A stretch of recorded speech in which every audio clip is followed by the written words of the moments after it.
What do I think? Not what does my manager think, not what does my mom think, not what does the company want me to do, but what do I think? And it reminds you that you actually have a perspective. Here I am. What would happen if we just told the truth?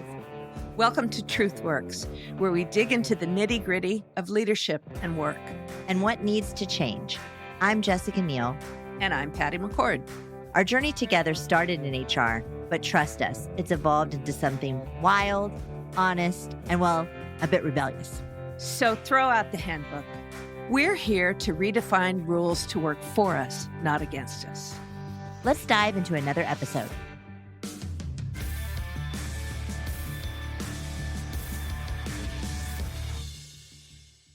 Okay, here we are on another episode of TruthWorks with Elaine Lynn Herring, who just wrote a book about unlearning silence, which Patty and I are very excited to talk to you, Elaine, and learn all about this because I think it aligns very well with the motto of our podcast because we're trying to get people to tell the truth at work. And part of that is using your voice and not being silent. So tell us a little bit about you. Introduce yourself. Tell us how this book came about.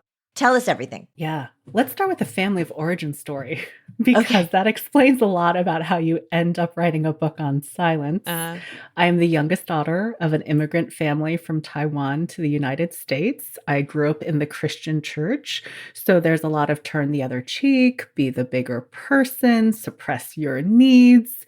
If you ask questions of people who are older than you, you are disrespectful, be seen and not heard. So maybe that explains a lot of how we got here, including all of those things served me really well in school. Right? I was the straight A student who was not disruptive. I colored in the lines very precisely. We have a good girl on our hands. Oh, totally.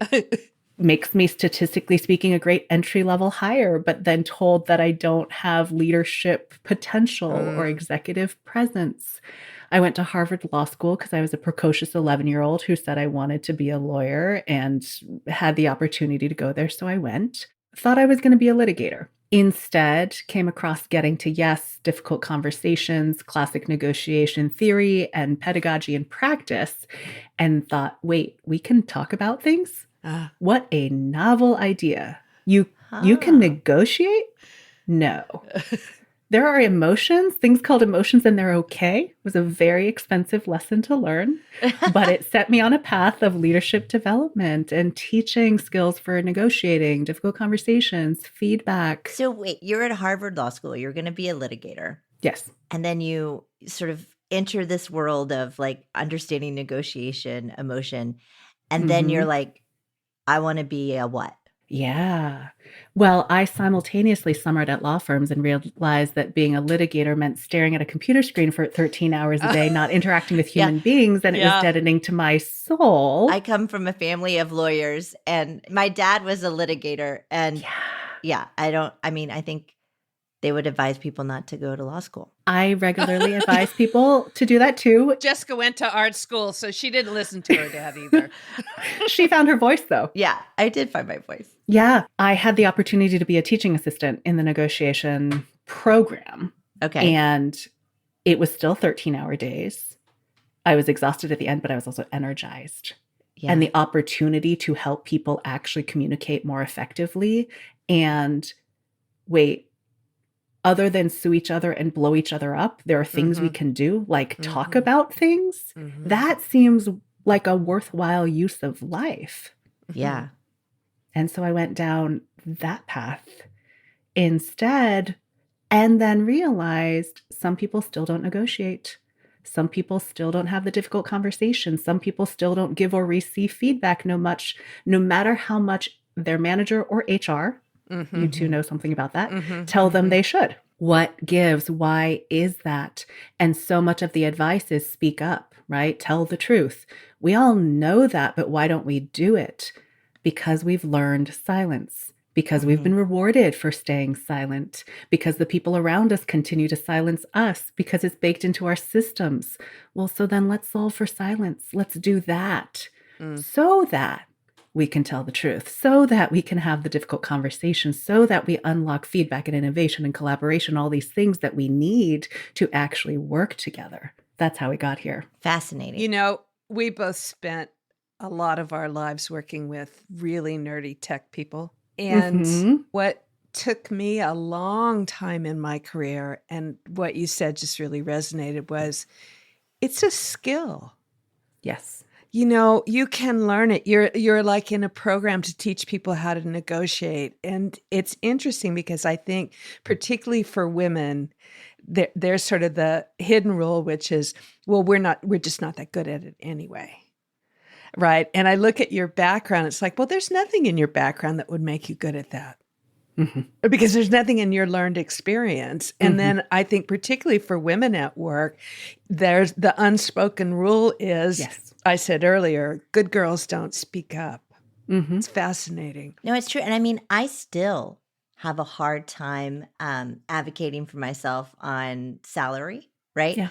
I mean, I'm very good at advocating for other people about it. But when it comes to me, it's really hard. And not to blame my parents who are big listeners of the podcast. So mom and dad, I apologize in advance. But I remember calling them, you know, in my 20s in my first job saying, you know, I think I'm going to ask for a raise. Like, I'm really good at this. I'm working really hard. And they were both like, oh, no, do not do that. Like, keep your head down, do your work. And if your boss thinks you're doing a good job, they will come to you and tell you that you're going to get a raise. But if you ask for a raise, they're not going to give you one. And in fact, they might fire you. So just be quiet and like keep your head down. And so like, I was like, well, shit. Okay. You know, and I did. And, you know, lucky for me, like, you know, promotions and things came my way, but I never asked for them. Yeah. This is how we learn silence. And even to today, I'm like, I don't know. I mean, just pay me what I don't know, you know, stupid. So you go from there. I want to keep the narrative going because I think it's really interesting. And then you actually were a negotiator for a fair amount of time. And tell me about how that played out across the world, because not only do you dip into your own culture, but lots of other cultures where this is not okay at all. Yeah, the multicultural lens is useful because I'm based in California. So when you're talking about working with tech folks, that makes sense. There is a unique culture to tech. Yep. Every 20-something-year-old white man who says, it's my moral obligation and duty to found my own startup. I'm like, that's a culture. Yeah. There's a lot of embedded assumptions. And I will be a millionaire because that's how it goes. Yeah. Yeah. I'm going to let silence speak for itself in that long pause that we don't edit out. The beauty of working across cultures is to notice the universality of the human experience. That silence and voice, right? Silence, what we don't say, what we feel we have to edit out. Voice, not just what we do say, but also how we move through the world. That tension, particularly as we're trying to coexist or build something together and we layer in power and hierarchy, all of that is pretty universal, even if it manifests in different ways. Also universal, misinterpretation and miscommunication. And so a lot of that work is translation. How do I interpret your behaviors? How do I interpret your silence? Is it deference and respect? Because the operating assumption is like what Jessica's mom and dad taught us, that you will be rewarded for your good work. The other piece of this that feels so damaging is it's not just that women don't negotiate, because now research shows that women do, but we are disproportionately penalized when we negotiate. So your parents didn't make that up. How do we break that cycle? That is not just up to women. The answer isn't women fix yourselves. The answer is how do we change all of the components? First, tell everybody what unlearning silence is and it's about, and why, you know, we're kind of getting to that, but what really pushed you over the edge to write it? And then like, let's get into some lessons and what you've learned since it's launched. We started with a definition of silence, which is by definition an absence of thought, absence of feeling, absence of need. It is both when we silence ourselves, meaning I'm not paying attention to what I need because I'm solving for what everybody else in my life needs, or my job is to make my manager's life easier. So I'm not thinking about what I need or what I want.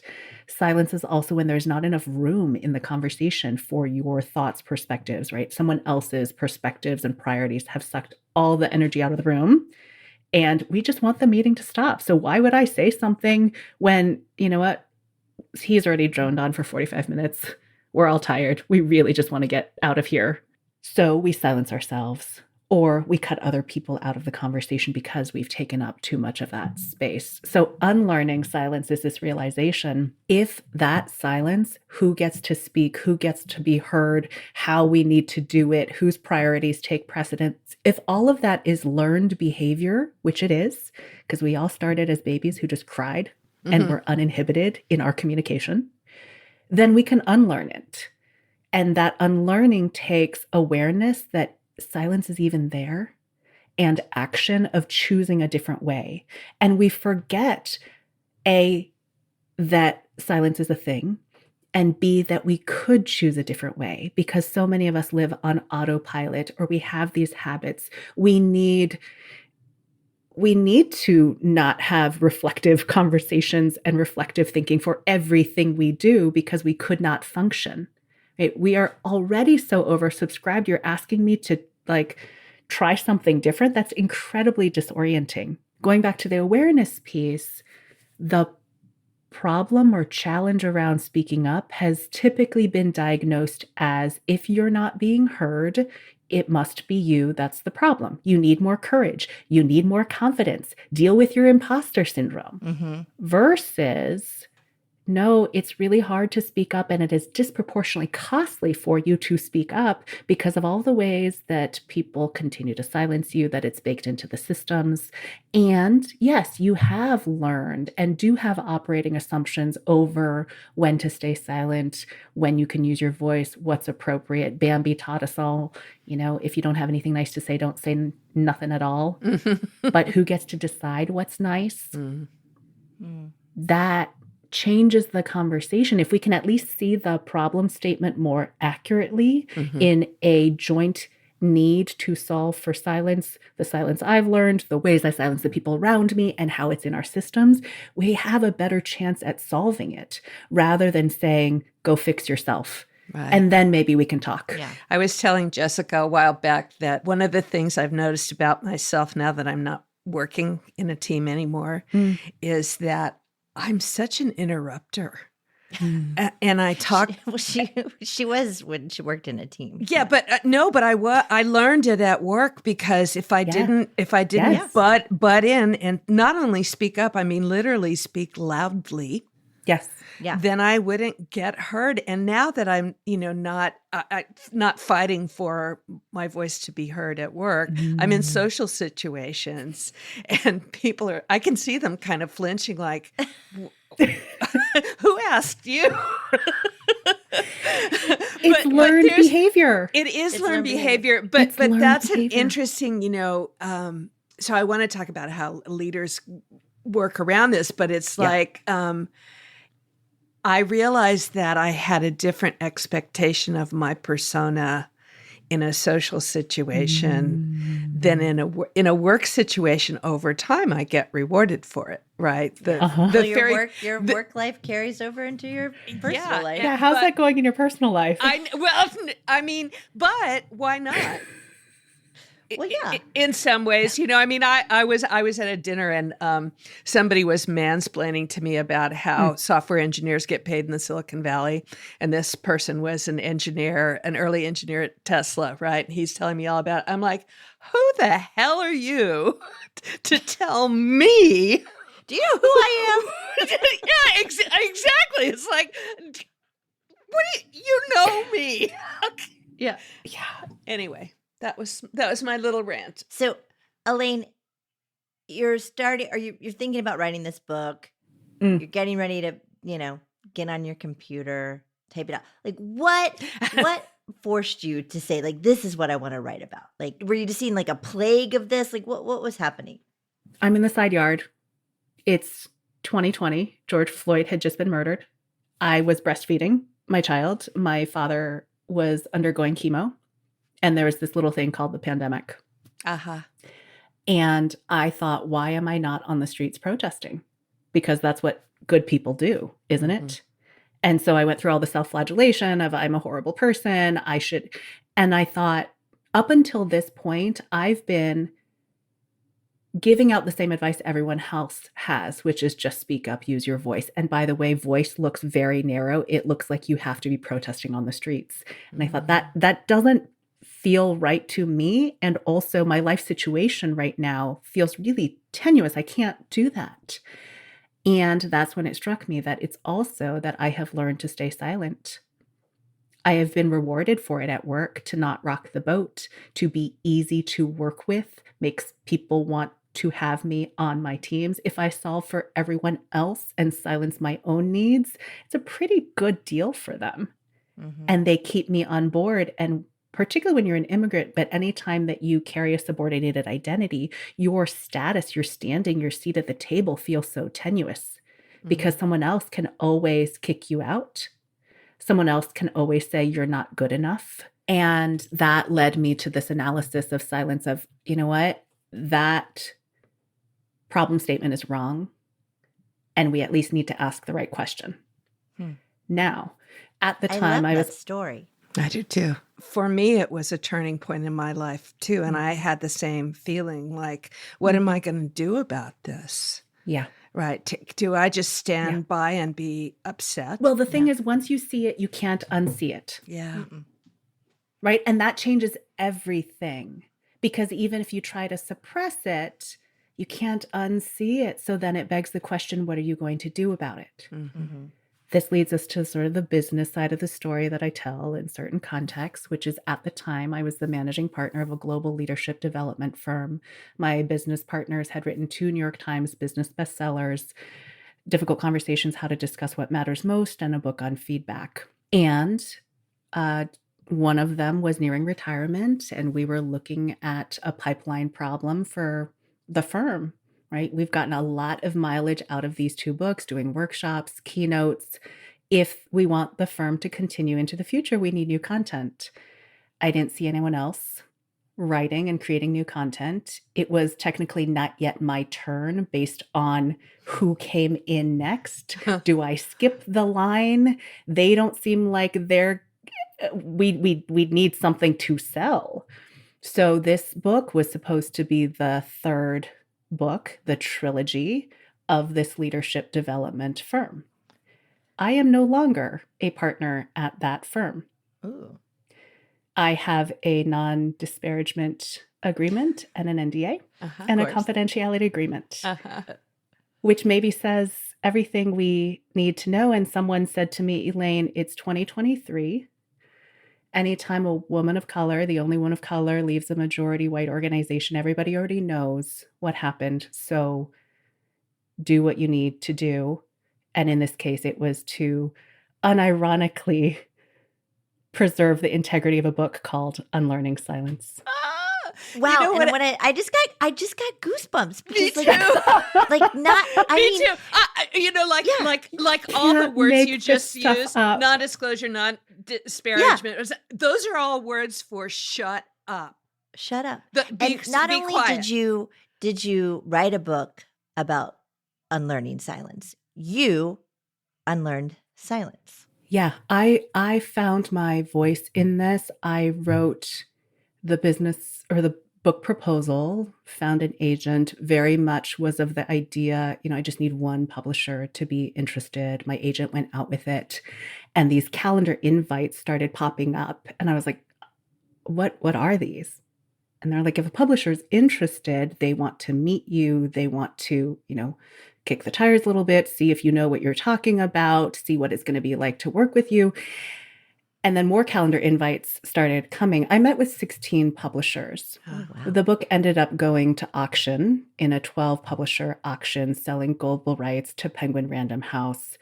And immediately they started selling translations. It's slated to be translated in Spanish, Dutch, Romanian, Thai, Arabic, simplified Chinese, Go Korean. you. I have not fully processed this ride. And so, Patty, this gets to your question of what have I learned? Mm-hmm. On a personal note, I have learned I actually have a voice. Yay. It is not something I believed, because a lot of my professional career was teaching someone else's content, imitating them, trying to be a good imitation of them was what I thought gave me standing to be in that room, and that my value came from that content rather than who I was. It's an incredibly disorienting moment to wake up and think, who am I? We talk about using our voice. What is my voice? Do I even have a voice? I can so relate. I can so relate. And the whole weird mythology magic of being an author, that is suddenly, I didn't understand. I was in business my whole life, right? I mean, I didn't know anything about this. And that writing a book gives you this weird validity. Okay, so now you have a right to be heard because it's published. I wish that was the case, and we all have been in business and in the world long enough to know that the double standards exist. So while that may be true, that being published gives validity to a white man, I was not sure whether that would apply to me because of the gender and race, regardless of whether it is the biggest publisher in the entire world. Planet. Yeah. Wow. Okay. So let's get into a couple of lessons as we were talking about. Like, because we were sort of chit-chatting before we started recording, and you said, I just would love it if people could unlearn silence from this podcast to start to do it, right? Whether they read your book or not, which hopefully they do, because I'm sure they'll love it and they'll get more unlearning than they will in this podcast. But talk to us a little bit about, what are the practical things that folks can do? Whether you're an employee, you're a leader, you're a woman, you're a person of color, like, what are the things? Yeah. So let's take each of these levers one at a time. So if we're solving for silence within an organization or a system, we're looking at self. In what ways do I silence myself? Do I need to unlearn the ways I silence myself? In what ways do I, as a leader, silence the people around me? Disproportionate impact and influence. And then in what ways is silence baked into the systems we're all part of? And if we solve for all three, we have a much better chance of cracking the code, or I'd argue that we can crack the code. So for me, unlearning silence is, do I even know when I stay silent, what my habits, unconscious patterns, assumptions are? That's chapter 1 of the book, How We Have Learned Silence Over Time. For some of us, it's very clear, right? I think of my origin story. Different executives have told me the story of when, they were 7 and McDonald's gave them cold French fries, and they debated whether or not to ask for hot French fries, but their sister told them not to not be a bother or make trouble. Right? Are we aware of our own relationship with silence? And if you are wondering, how might I use my voice? You might even start with just the hypothetical of, if I had a voice, what would I do here? That little bit of space allows it to be sort of the third party looking in, hypothetical, and there's a whole chapter on finding and multiple chapters on using your voice. But if I had a voice, what would I do here? That's one place. The other is some internal work of, as you're listening to a podcast, as you're sitting in a meeting, asking the simple question, what do I think? Not what does my manager think, not what does my mom think, not what does the company want me to do, but what do I think? And it reminds you that you actually have a perspective. Here I am. Well, it's interesting you say that, because Patty, I don't know if you remember this, you may or may not, but I had been promoted to be a VP at Netflix. And at the time it was a room of about, 25 of us. It was still quite small. And And I'd been to a couple meetings, and these meetings were intense. I mean, it was, the top executives of the company. I was just there. I was learning. There was like intense debate. There were lots of big personalities and, people that may or may not suck the oxygen out of the room. And I don't know whether, Patty, it was you or Reed, but one of you were like, hey, you're in this room for a reason. You tend to be kind of quiet. And, we want to hear your perspective.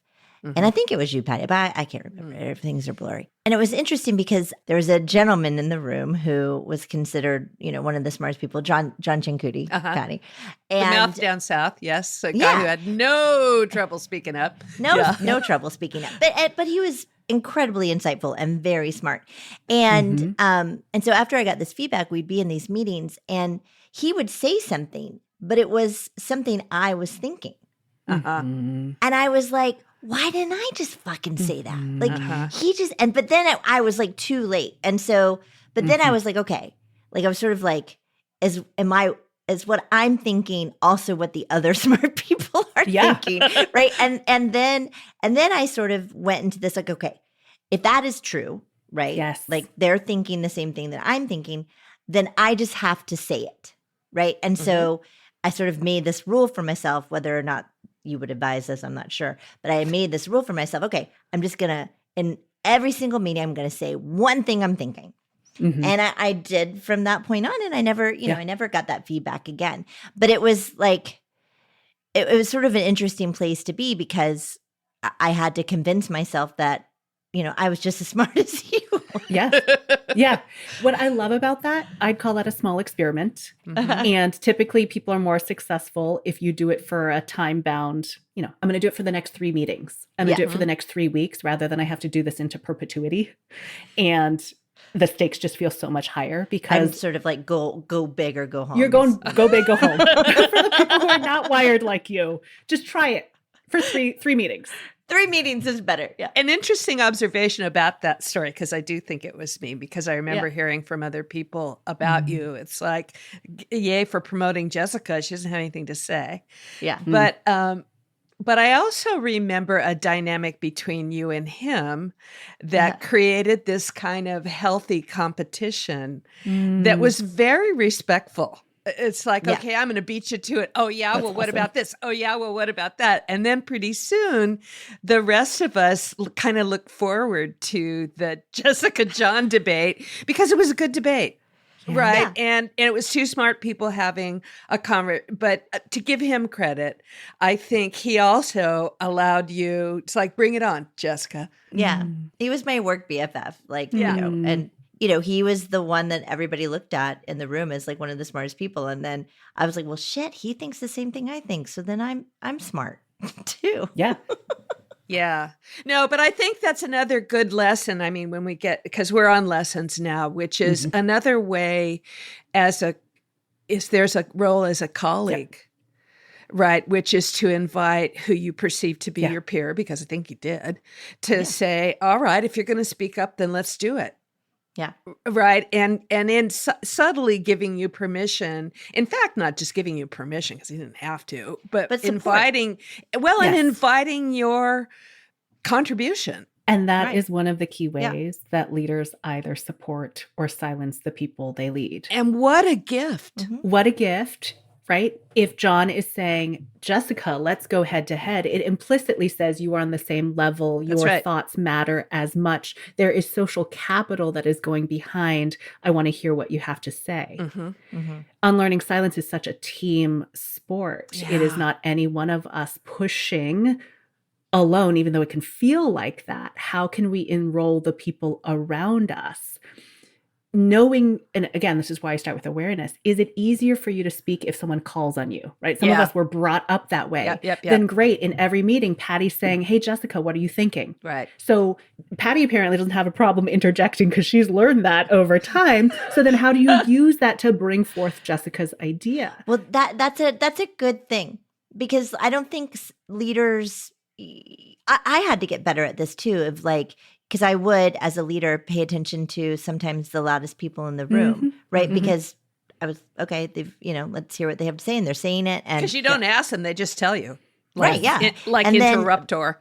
But then there were like, I started to realize that there were like people afterwards that would come up to me and be like, "Oh, I had a thought," or and I did have to teach myself as a leader, so to invite their perspective in the room, not in a one-on-one 2 days later, right? But in that moment, let's hear that perspective because it's thoughtful. But what is your sort of unlearning for leaders in terms of how they can invite more perspective in, and if it's like you where Elaine has to be called on, right? Where she's not going to speak up. Like, how do they create that culture? Yeah.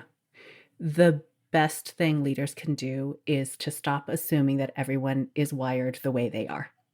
So why leaders don't invite people in? Well, I would just speak up if I'm John, right? Like I just speak up, so everyone else should. Well, not everyone is wired like you, particularly in a cross-cultural, like culture capital C context. So how do we reduce the barriers to entry into a conversation? So often the inability, quote unquote, or the learned behavior of not interrupting is seen as weakness rather than wiring. Some of us think better by talking. Some of us think better by typing. Why is talking in 3 succinct bullet points with no ums to be specific, with the right amount of emotion to show that you care, but not too much that you lose credibility?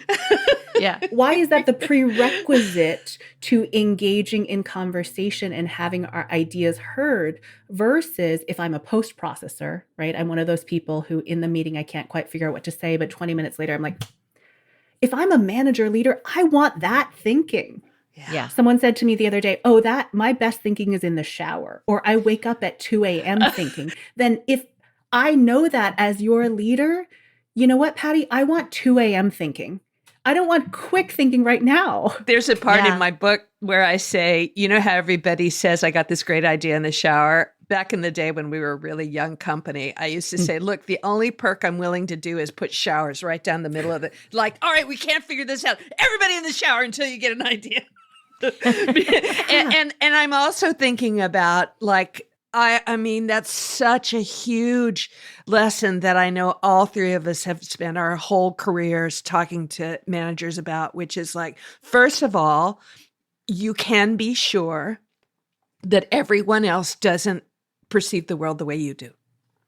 Right? Not everybody else wants to be brought on stage in front of 5,000 people and say, I want to give you an award for being the grooviest chick in the room. Right? Terrible. And, so many people, I used to describe it as a software process because I worked with software engineers. Some people have to cache and compile. And for many people, particularly introverts, that happens with sleep. Yeah. And that if you really, this is a story, Jessica, about Ted and Neil, right? And I would say to Ted, and who's a very extroverted, outgoing co-CEO of Netflix now. He's just great. And he would say, I don't understand him. I keep talking to him and he keeps saying, yes, well. And I think he's agreeing with me. And I would teach him, ask him the question tomorrow. Yeah. And he's going to describe your perspective, his perspective, and a third perspective that's better than both of you because he had to cache and compile.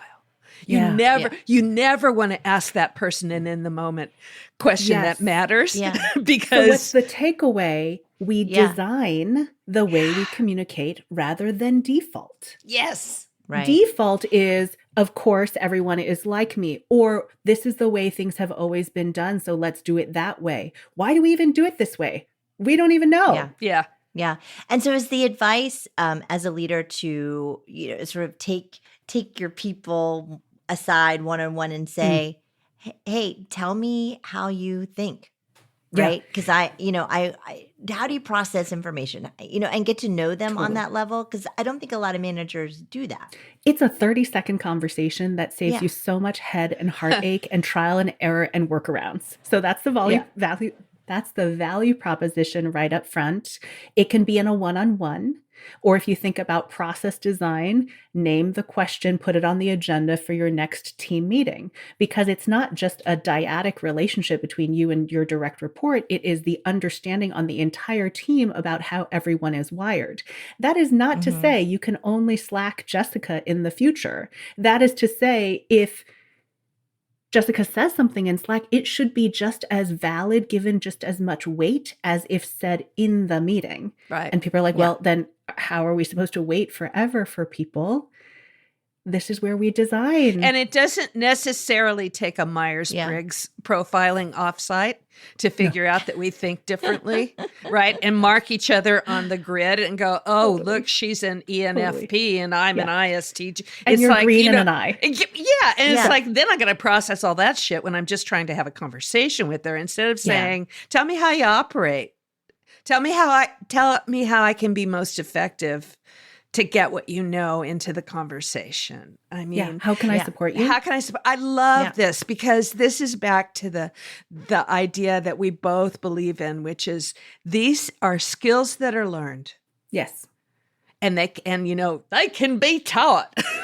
and they're not in traditional conflict resolution classes. No. They're one-on-one team interaction sport. The other tactical thing that I'll offer here is, because it's so easy to me, is instead of asking open-ended questions, have standard questions that your team always expects you to ask. So instead of what do you think, which can feel like a trap, you're asking what are the pros, what are the cons? What about this works? What about this doesn't work? What resonates? What doesn't resonate? So you're not just getting toxic positivity. Yep. And someone has to be like, is it okay to offer the other perspective? Yeah. We just answer these questions. This is what we do on a team. Love it. Yeah, I love that. Yeah. That makes it so simple. So what about if you work in a company that, has a system of silence, right? So it's it doesn't have to be a big company. It could be a small company. It could be a medium-sized company. But the company really just doesn't operate that way. They're not super transparent. It's sort of heads down. Like, what do you do in that case? Choose your battles. So let me actually back up and say, to me, it is the responsibility of an organization, which boils down to leaders, to be really clear and candid about what you're actually building. So often there's pressure. You have to build an inclusive environment. You're supposed to do this. There are some companies that just don't care. And there are some people who want to be employed in places where they just are building the widgets. Or there are people who say they care and they have no clue how to do it. I love the bring your whole self to work. I mean, Jessica and I hate cliches, by the way. And so that's the one, bring your whole self to work. Okay, well, my whole thing is sitting right here. Yeah. I don't know who started that, but don't bring your whole self to work. I don't want your drunk self. I don't want, We're the messy. party self. Bring your work self. Your professional self. I like that, it just, that whole thing, I think people took too literally. And yet there's a there, right? But if that's not what you're trying to build, don't say that that's what you're trying to build. Right. Like that, exactly. Let's just short circuit that whole thing where we don't have to do a song and dance. Yep. And even as we're interviewing, we can figure out, is this a place for me or not? That's right. We're not all trying to build the same thing, but we do need to be intellectually honest with ourselves of what we're building. And when we name values, they should actually be lived out rather than the trust and the toxicity that comes with saying one thing and doing another. And the other thing is that you can find those things out by just understanding some of the systems. I mean, that's part we haven't touched on yet, but it's like, I remember talking to the head of HR at Microsoft one time, and she said on their technical ladder, they had something like 30 something levels. And they were compressed at the bottom because when they looked across the organization, they could see that if you moved through the bottom levels quickly, you were probably somebody with high potential. Right. And so they used this stacking system but they never told people that. They just told them there were 30 something levels. But the reason I'm bringing that up is like, it's the way they work. Mm-hmm. It's not a bad thing. And in fact, it's developed as a tool for them to help figure out, across a team of, we just interviewed the head of Walmart HR the other day, like 1 million people or something. 2 million. 2 million. 2 It's million. like, oh my God. But all organizations have systems and reward systems. Yes. And so the more you can, as an employee, understand that stuff, that's what matters. Yeah. It's not bring your whole self to work if your bonus is tied to, being a star player all by yourself without any help from any of your team members. And so what is a system? A system is built up of policies and practices. Yeah.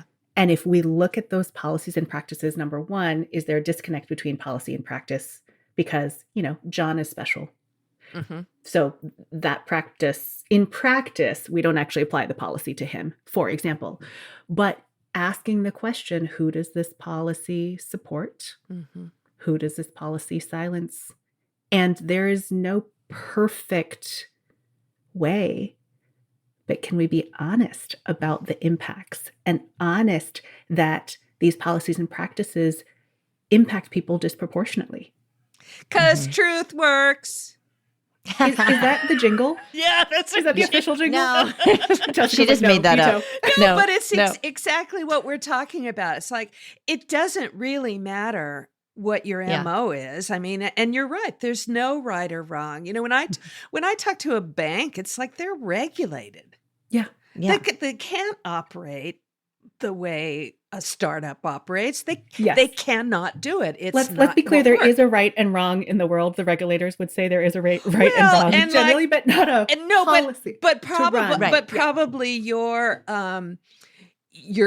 conflict with being a lawyer was that, speaking of all the occupations where there literally is a written right or wrong. Now there's interpretation, all that kind of stuff, but it's not policy and procedures, it's law.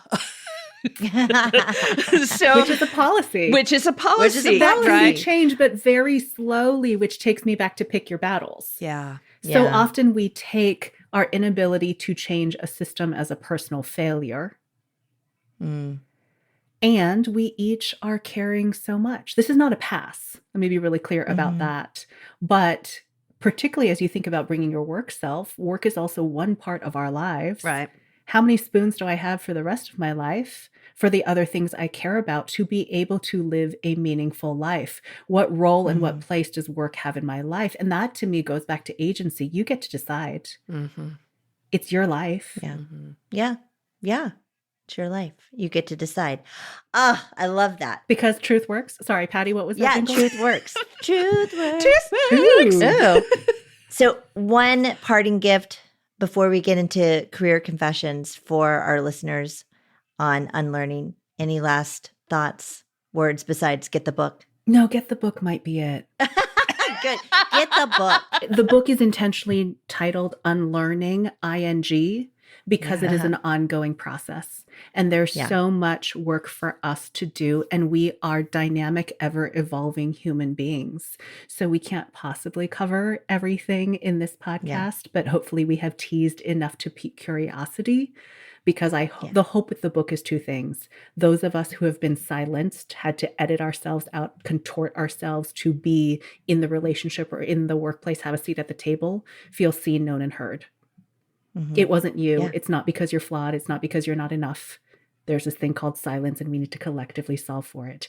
And it is a call to action for leaders, well-intentioned leaders who actually want to support their people, who actually want to unleash talent, who actually want to deliver on the bottom line even better. Here's something you can do differently that makes a difference. So get the book, Elaine, please. I just got goosebumps again. This has been so great. Love it. Goosies. Love it.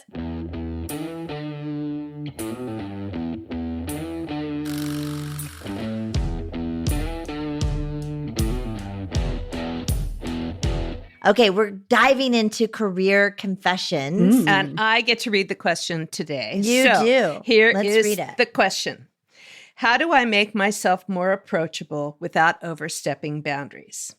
Recently, a team member took a leave for personal reasons that I wasn't aware of, and I could have helped reduce the workload and stress if I had known. It made me realize I might not be as approachable as a manager as I thought. Though I'm known for being no nonsense, I still value empathy. How do I encourage openness without seeming too familiar or crossing boundaries? So I hear a lot of guilt and a little shame in that question, which I would start by saying self-flagellation, looking backwards and feeling badly about it, doesn't really serve us well. What actually moves us forward is action. So the question is, what's your next play? What's your next step? Even going back to that one person whenever they're back from leave, don't bother them on leave, right? This is your issue, not theirs. To be really clear about that. Of, hey, as I was reflecting on this situation, it struck me that I could have supported you better. What could I have done differently? Or this is what I'm thinking could have been more helpful to you. How does that land with you? And that's that feedback conversation. We're never going to get it perfectly right all the time. But what's our next step? Yeah. That's such good advice, right? Also, remember the agency of the person of how much they want to disclose. Right. Because not everybody wants to share everything. It is emotional labor to share and regurgitate what is going on in your life that you've probably had to share. Right? That agency of when I get to share and disclose that may or may not actually be about the manager, but is the boundary that direct report is holding for themselves. And we honor and respect them by honoring and following their lead on disclosure. No, I love that. I was actually something that I was going to mention because they may not want to say. Totally. And guess what? That is okay. Right? Because that is whatever is happening in their life. It doesn't mean you're a bad manager. Personal leave is in its title. Personal. Personal. Right. Personal leave. And, I think understanding that not everything is also about you. Correct. Right? Like, this is about this person right now. Like, let them do what they need to do and give them grace and give them time. And the question is, how can I best support you? Yeah. Not how can I make myself feel most comfortable? Yeah. Thanks for listening to TruthWorks. This episode was produced and edited by Megan Hayward and Mick Finnegan. Thank you to Kathleen Speckert and the whole Edit Audio team.